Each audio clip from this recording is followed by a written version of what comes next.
Ini berarti kita nyari latar belakangnya dulu kali ya. Gimana? Latar belakang.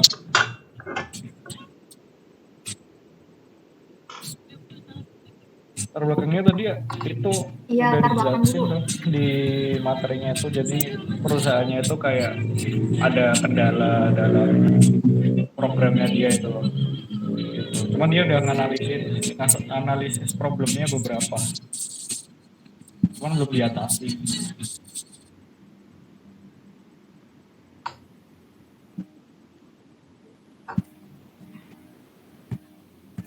Oke, ini ya. Penelitian ini dilatar belakangi oleh adanya permasalahan-permasalahan yang sering muncul pada divisi supply chain pada PT Pindad. Mengacu pada Iya itu. kecepatan proses pengadaan, kemampuan dan ketersediaan vendor. Oke. Itu udah direkam belum?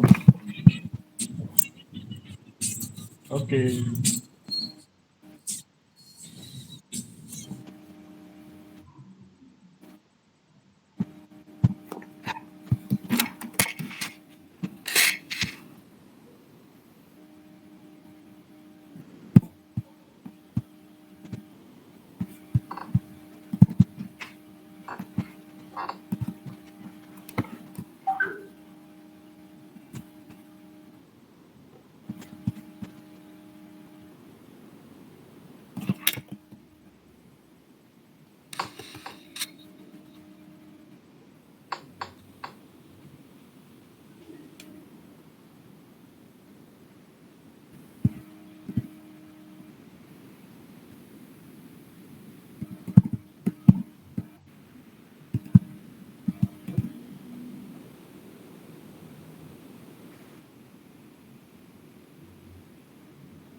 Tujuan penelitiannya itu berarti untuk menganalisis struktur rantai pasok pada bagian pengadaan, menganalisis indikator risiko pada bagian pengadaan, serta menganalisis kinerja rantai pasok berdasarkan SCOR model guna menggambarkan langkah optimalisasi yang tepat.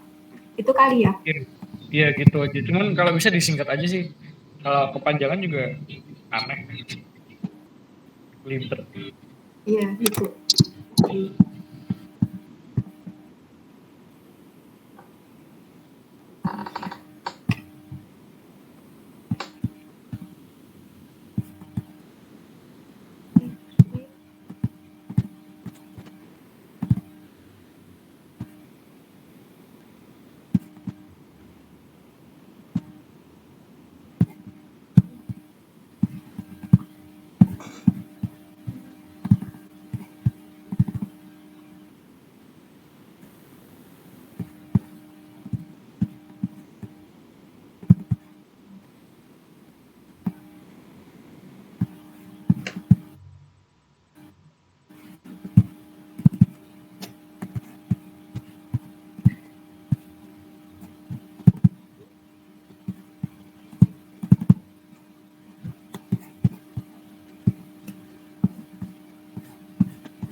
Udah kelihatan nggak itunya? Udah kelihatan. Oh, oke.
Izin off cam guys.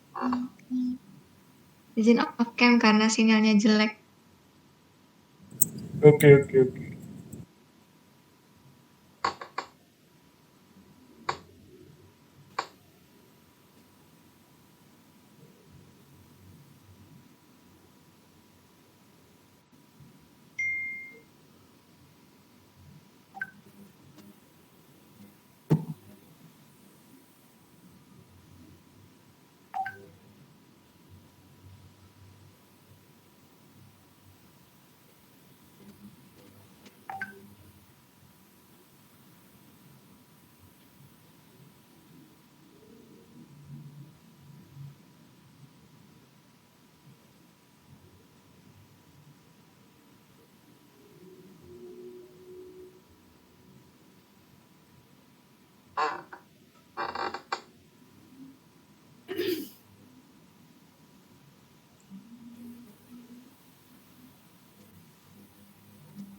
Ini metode penelitiannya berarti gimana guys?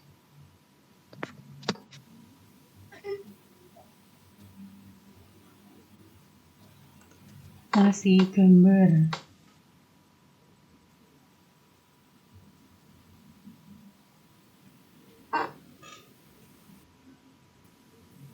Di screenshot aja yang itunya.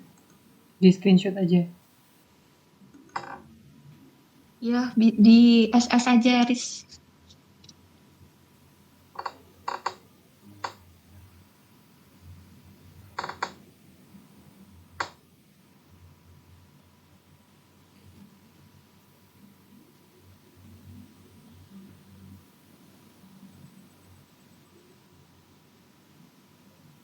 Coba kita diskusi dari gambar ini, guys. Mungkin Profesor Epri paham maksud dari gambar ini gimana?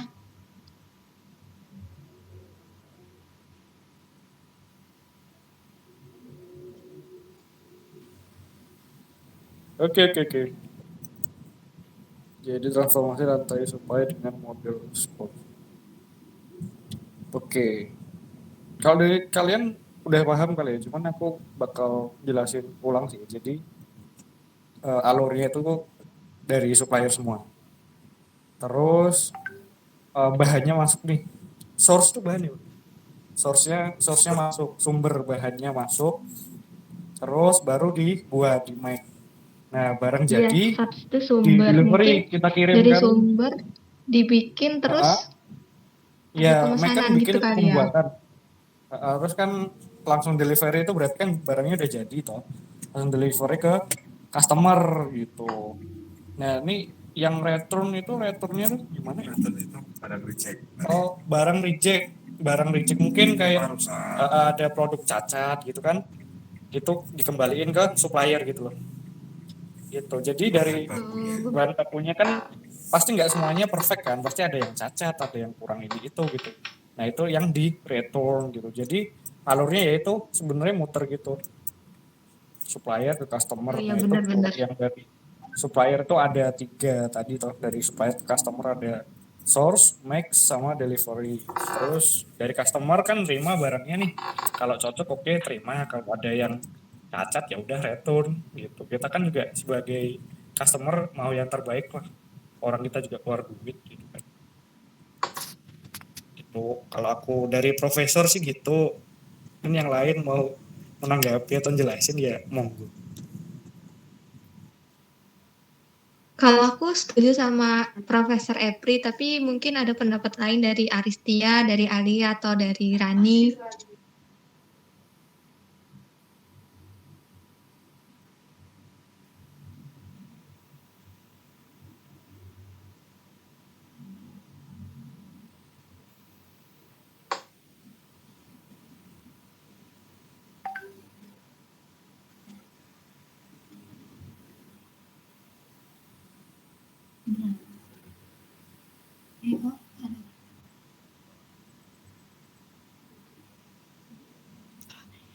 Ini tuh.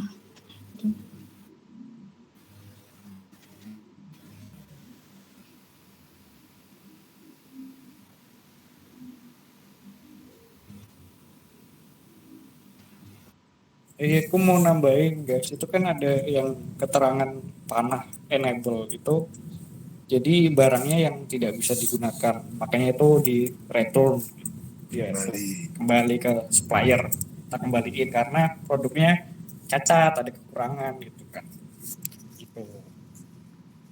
Kalau yang enable itu app gimana? Panahnya kan ada ke kiri, ada ke kanan, ada gitu. Maksudnya gimana kira-kira? Itu sebenarnya kalau menurut aku itu apa ya?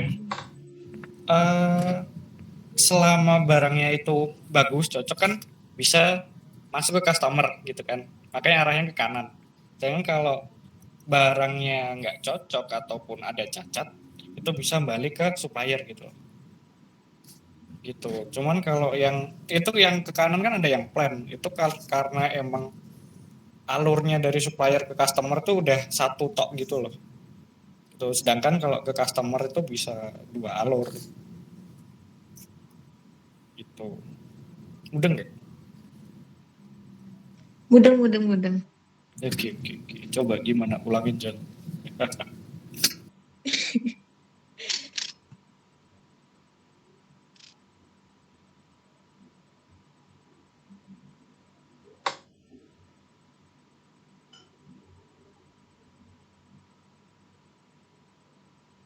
Berarti kita nanti masukin ke PPT-nya gambarnya doang atau gimana nih? Enable itu tidak tersedia forensik barang negatif, Oh iya. jadi tidak tersedia atau tidak bisa dipakai.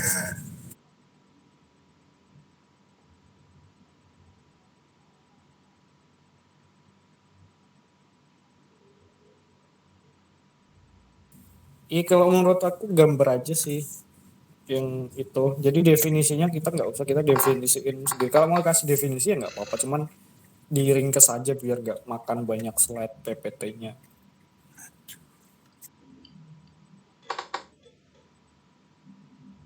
Oh, sama nih, ini guys. Model COR memiliki 3 hierarki proses. Jadi nanti kita masukin aja di PPT-nya level 1 sampai level 3, tapi disingkat-singkat gitu aja. Oke. Besarnya aja gitu.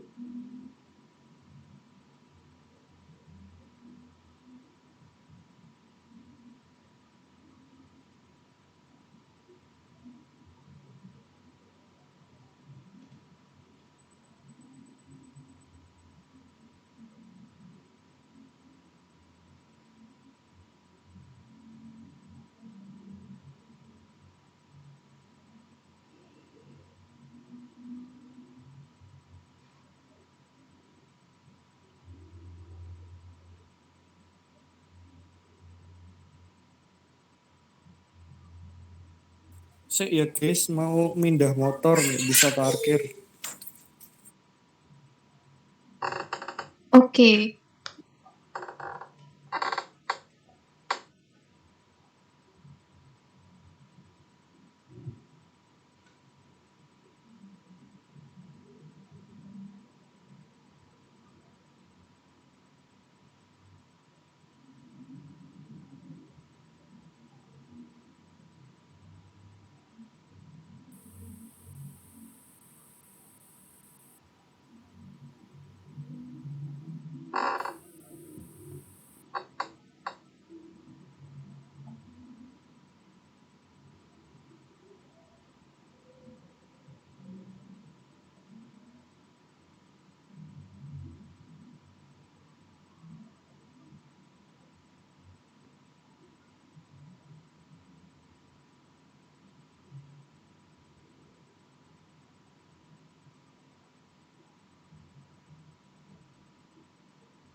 Halo guys, jadi itu yang enable itu kan kenapa ke arah kiri kanan itu karena sebenarnya faktor supply and demand. Jadi kalau dari customer mintanya supply-nya segini gitu, misalkan aku minta nih sebagai supplier, aku minta 100 unit. Ternyata dari supplier tuh nggak tersedia, jadi bisa nolak gitu loh. Makanya itu kan kiri. Itu bisa kebalikannya juga. Jadi baru masuk proses tadi kan ada apa source-nya Ya, make before the way. oke. Thank you, Bos. Nah, itu jadi dari supplier juga bisa ke customer. Misalkan supplier ada tersedia unit 500 gitu. Nawarin ke customer gitu. Jadi bisa saling apa ya, kayak supply and demand lah. Kalian tahu supply and demand gitu, saling membutuhkan satu sama lain gitu loh. Makanya itu ke kiri dan ke kanan gitu. Mudeng nggak? Oke. Mudeng kok. Mudeng guys. Soalnya itu aku tadi juga masih bingung loh. Ternyata setelah dipikir-pikir lagi penjelasannya yang logis ya gitu.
Kalau dari jurnal ini berarti hasil dan pembahasannya itu proses pengadaan pada PT Pindad itu ada 4 tahapan.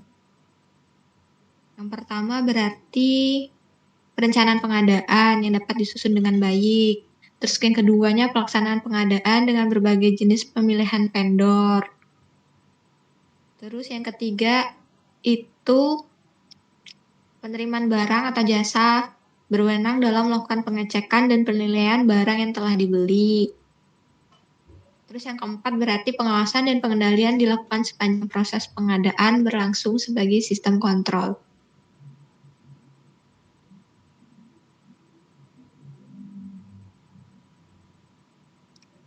Ngapain sih, F? Cuci muka cuy.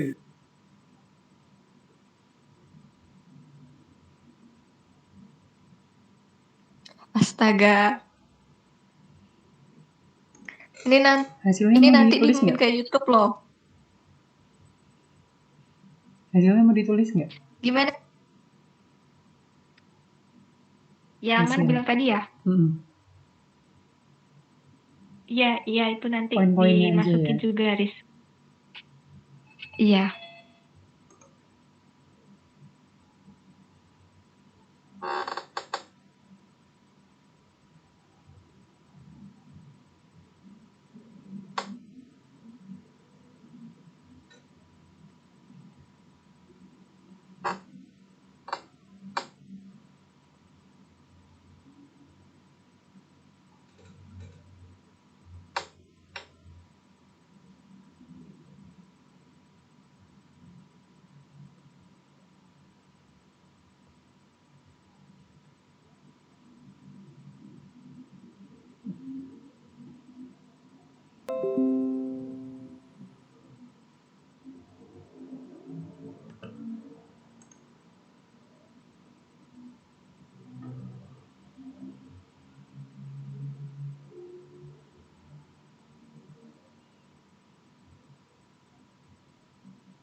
Kita mau diskusiin apa lagi guys?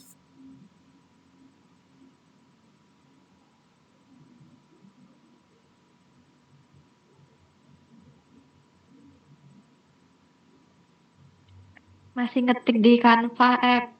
Nanti diskusi kesimpulannya. Oke.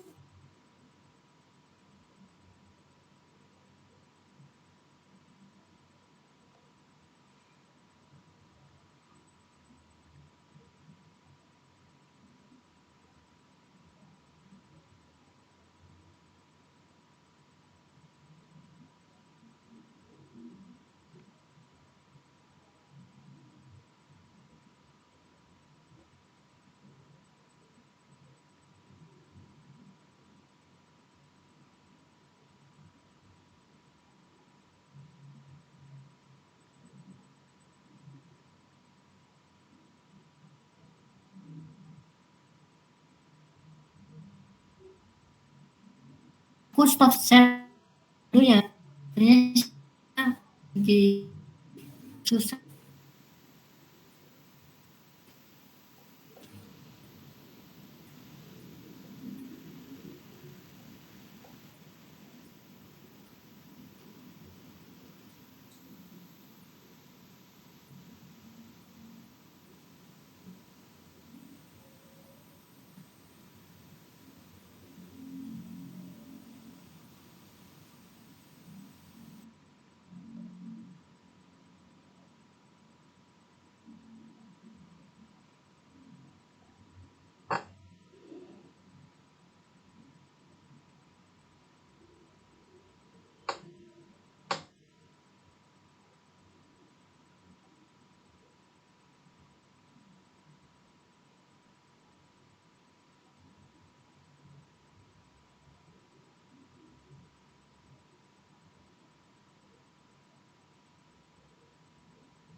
Rani mungkin bisa share screen.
Kalau untuk struktur proses pengadaan di PT Pindad ini, apakah Profesor Epri memahami?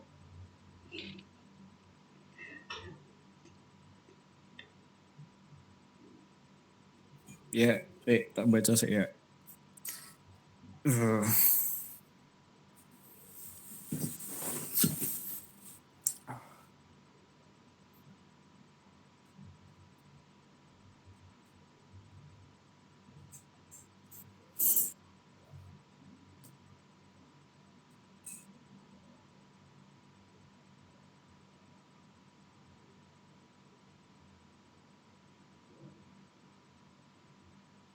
Oke. Jadi itu enable itu kan jadi barangnya ada gitu kan. Terus data barangnya itu masuk ke administrasi. Nah, di situ nanti juga bakal disalurin atau dicek sama Badan Pengawasan dan Pengendalian gitu. Di situ ada yang pertama itu perencanaan pengadaan. Jadi perencanaan pengadaan itu fungsinya biar sesuai dengan apa yang dibutuhkan gitu kan. Makanya ada namanya perencanaan dan pengadaan. Di situ ada RKAP, PR, HPS, VMS gitu. Dan itu udah terencana lah butuhnya apa, terus berapa gitu kan, sesuai dengan kebutuhan yang diperlukan. Jadi biar belinya itu enggak kebanyakan, karena kalau kebanyakan kan nanti keluar kosnya juga lebih gitu kan, jadi tidak efisien. Terus habis itu ada ke proses pelaksanaan pengadaan, yang mana itu dari proses perencanaan pengadaan. Jadi tadi kan baru rencana doang, kita udah rencanain sesuai rencana kita, baru kita laksanain gitu. Itu bisa lewat pelelangan gitu atau pemilihan langsung. Jadi pemilihan langsung tuh kita datang ke lokasinya, kita survei barangnya, kalau bagus oke, deal gitu kan. Terus kita nunjuk langsung barangnya apa yang kita mau, apa yang kita butuhkan, habis itu kita beli gitu. Kalau yang kontes ini apa ya? Maksudnya gimana, aku juga bingung, gak ada kontes kayak lomba ya. Kalau pelelangan sih masih bisa aku pahami ya, jadi barangnya dilelang gitu. Kalau yang kontes ini kurang paham. Mungkin ya bisa jadi kayak kontes lelang juga atau kontes yang lain gitu. Jadi kita kayak cepet-cepetan ambil barangnya gitu. Mungkin stoknya limited atau gimana gitu kan. Jadi kayak kita bersaing sama perusahaan lain buat dapetin resource tadi, barang tadi loh. Apa kok barang? Ya barang sih, cuman kayak bahan dasarnya itu deh. Bahan dasar yang kita butuhkan. Terus habis itu penerimaan barang atau jasa itu lewat good return slip. itu kayak badannya ya di sini. Jadi barangnya diterima di situ gitu.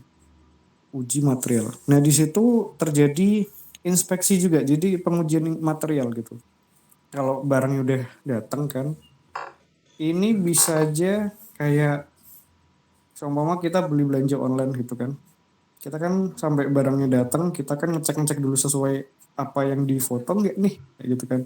Kita uji material. Itu berlaku sama materialnya. Misalkan kita sebagai perusahaan beli besi atau nikel gitu kan di luar negeri gitu, kita kan nggak bisa ngecek langsung kan, jadinya dikirim dulu barangnya gitu kan. Nah, setelah barangnya datang baru uji material. Kalau uji materialnya itu lulus berarti oke, kita deal sama yang di sana yang jual supplier. Kalau misalkan uji materialnya tidak sesuai dengan standar perusahaan kita, bisa kita retur, bisa kita kembalikan barangnya gitu. Itu sih kalau aku nangkepnya. Mungkin teman-teman ada yang nangkap lain gitu. Apalagi yang soal kontes itu aku juga agak bingung ya. Cuman kalau dari aku sih gitu.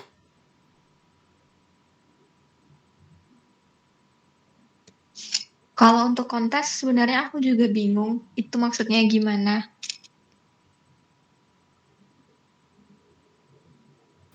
Mungkin itu sama kayak pelelangan kali ya. Iya, aku tadi mikirnya juga gitu sih. Jadi mungkin barang Iya. barang eksklusif gitu kan. Kita cepet-cepetan dapatnya Iya. gitu sama perusahaan lain. Mm-mm. Ya, sejauh ini kita nangkapnya gitu. Mungkin kalau nanti bisa ditanyain ya kita tanyain sama bu dosennya gitu.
Udah selesai, tinggal kayak presentasinya tuh.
Assalamualaikum warahmatullahi wabarakatuh.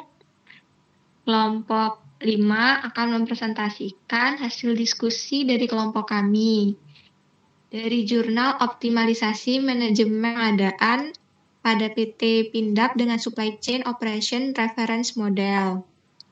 Dengan anggotanya yaitu Alia Putri Salsabila, E12 2019-01382, Rani Puspita, E12 2019-01384, Riri Ramadhani Putri, E12 2019-01386, Aristia Putri Mahardani, E12 2019-01350, Efri Muhammad Syuhada, E12 2019-01329.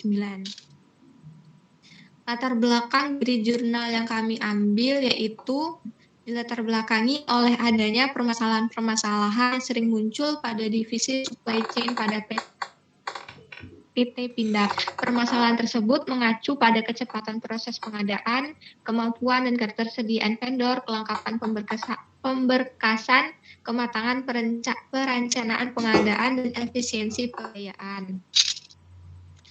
Dan penelitian akan dilanjutkan oleh Alia Putri Salsabila.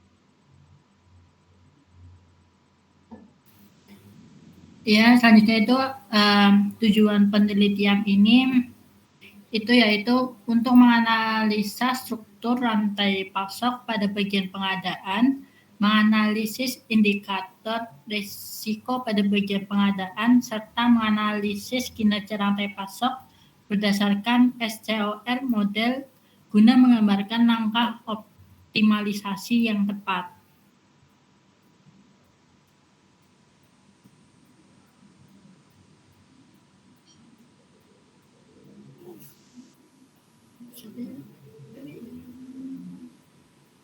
Baik, Assalamualaikum warahmatullahi wabarakatuh. Jadi di sini ada metode penelitian yang menggunakan skema proses pada skor mode. Di sini akan saya jelaskan mengenai prosesnya. Jadi di sini itu ada supplier dan customer. Jadi ada proses terjadinya urutan baik dari supplier maupun customer. Nah, kalau dari supplier sendiri itu yang pertama ada proses resource, jadi pengumpulan bahan baku atau bahan yang belum jadinya. Nah, kita jadi di situ ada proses kita memilih dan memilah mana yang terbaik dari barang-barang itu atau bahan bakunya gitu ya. Habis itu masuk ke proses selanjutnya yaitu make, yang mana di situ membuat membuat dan mengonstruksi bahan baku tadi menjadi produk yang udah jadi dan siap jual. Lalu kemudian jika barangnya udah dibuat dan sudah menjadi produk jadi yang siap jual, maka barang tersebut akan di-delivery kepada konsumen. Di-delivery itu yaitu mengirimkan gitu kan kepada customer. Nah, customer pun juga memiliki hak jika barang yang ia dapat itu ternyata cacat atau tidak sesuai dengan keinginan, maka bisa diretur kembali kepada supplier. Begitu.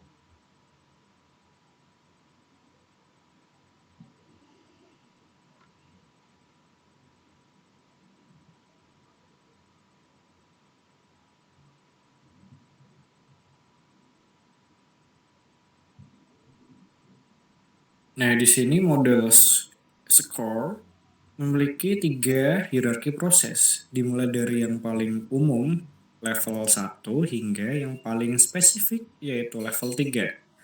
Terdiri dari sebagai berikut. Yang pertama yaitu level 1, merupakan definisi umum dari ke-6 proses pada SCOR, yakni plan, source, make, delivery, return, dan enable. Lalu yang kedua yaitu level 2 adalah penjabaran dari level 1 dapat berupa pembagian objek sebagaimana yang dijelaskan pada tabel. Bisa juga berupa penjelasan atribut reliability, responsiveness, agility, cost, dan access. Lalu yang ketiga dan yang terakhir yaitu measurable dan achievable, realistic, dan time sensitive. SMART. 30 penelitian ini diawali dengan melakukan wawancara kepada pejabat terkait yang bertanggung jawab terhadap keluaran daftar penilaian risiko PT Pindad.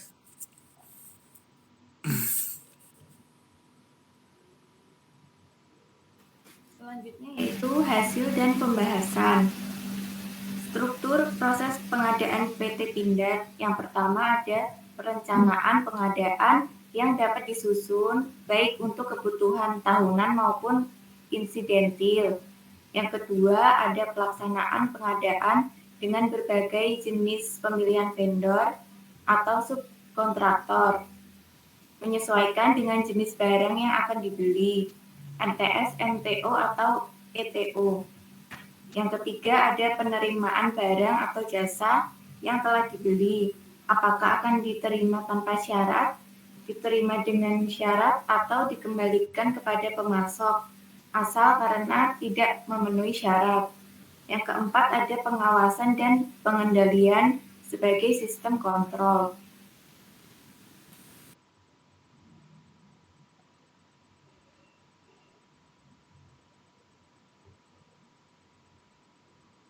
Oke, yang selanjutnya itu ada struktur proses pengadaan pada PT Pindad. Ya, jadi di sini itu administrasi menjadi yang pertama, yaitu mendata apa saja yang dibutuhkan, gitu kan. Jadi kita merencanakan dulu apa yang kita butuhkan, bahan-bahan baku apa yang kita butuhkan agar dapat memenuhi stok kita, gitu kan. Lalu masuk ke pengawasan dan pengendalian. Di situ yang pertama ada juga perencanaan dan pengadaan. Jadi itu ada 3, itu perencanaan, pengadaan, pelaksanaan, pengadaan dan penerimaan barang jasa. Di situ semuanya itu dalam pengawasan dan pengendalian gitu dari administrasi. Nah, yang pertama itu ada perencanaan pengadaan. Di situ ada RKAP, PR, HPS dan VMS. Di situ kita yang saya jelaskan tadi ya, kita merencanakan dan mendata apa saja yang kita butuhkan gitu. Barang seperti apa, definisi konkretnya dan apa kompleksnya itu seperti apa gitu. Yang kita butuhkan dalam hal bahan bakunya gitu. Lalu selanjutnya masuk ke dalam pelaksanaan dan pengadaan. Nah, setelah dari proses perencanaan tadi, masuklah ke pelaksanaan. Di situ kita melaksanakan langsung, mencari barangnya secara langsung maupun lewat media yang lain. Seperti halnya pelelangan gitu, bisa secara langsung kita memilih, misalkan datang ke tempat, kita survei langsung dan kita memilih langsung gitu. Lalu menunjuk langsung juga bisa, jadi setelah kita memilih, kita menunjuk mana nih yang sekiranya dari sekian banyak tempat atau supplier yang kita datangi yang terbaik tuh barangnya yang mana gitu. Lalu selanjutnya masuk ke proses pembelian langsung. Jadi setelah kita cocok dengan barangnya, di situ langsung kita deal, kita beli. Nah, di sini ada kontes. Kalau kontes sendiri menurut kami itu seperti bahan-bahan baku eksklusif yang mana itu bahan baku yang eksklusif dan stoknya terbatas, yang pastinya akan menjadi ajang kontes atau rebutan dari berbagai perusahaan lain untuk mendapatkan resource atau bahan baku tersebut. Jadi kenapa dinamakan kontes? Karena kita cepat-cepatan dalam mengambil bahan baku itu. Entah kita lebih cepat dan dananya kita juga sesuai, maka kita bisa lebih cepat mendapatkan barang bahan baku yang kita inginkan. Begitu. Lalu yang selanjutnya penerimaan barang atau jasa. Di situ ada PAPB garis miring J. Good Return Slip MRB. Nah, di situ barang yang sudah kita beli tadi kita terima. Nah, di situ juga ada uji material. Yang mana jika uji material itu sesuai dengan apa yang kita harapkan, apa yang kita inginkan, maka kita tidak retur ke supplier. Namun jika barangnya cacat dan tidak sesuai apa yang kita inginkan, kita bisa retur ke supplier gitu kan. Makanya di situ ada pengawasan dan pengendalian gitu. Makanya semuanya itu sudah diawasi gitu, dikendalikan agar sesuai dengan planning kita, rencana kita. Seperti itu kurang lebihnya. Terima kasih.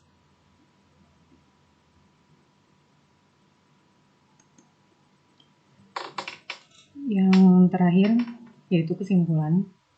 Secara garis besar, struktur rantai pasok pada pengadaan dalam negeri PT Pindad terdiri dari 4 bagian utama, yaitu perencanaan pengadaan, pelaksanaan pengadaan, pengendalian pengadaan, dan perlakuan penerimaan barang atau jasa, dan pengambilan dan pengembalian material. Bagian pengadaan berkoordinasi dengan user dalam hal perencanaan jangka panjang material strategis yang tertuang dalam RKAP atau Rencana Kerja dan Anggaran Perusahaan, menerima data terkait harga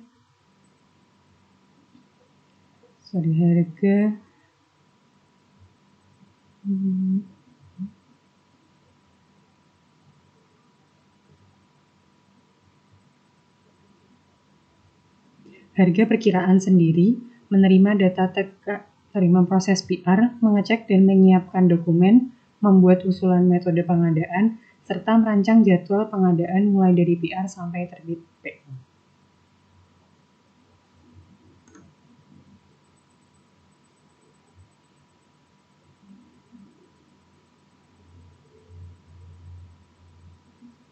Sekian dari kelompok kami, kurang lebihnya mohon dimaafkan. Wassalamualaikum warahmatullahi wabarakatuh. Udah guys, Udah selesai. boleh guys.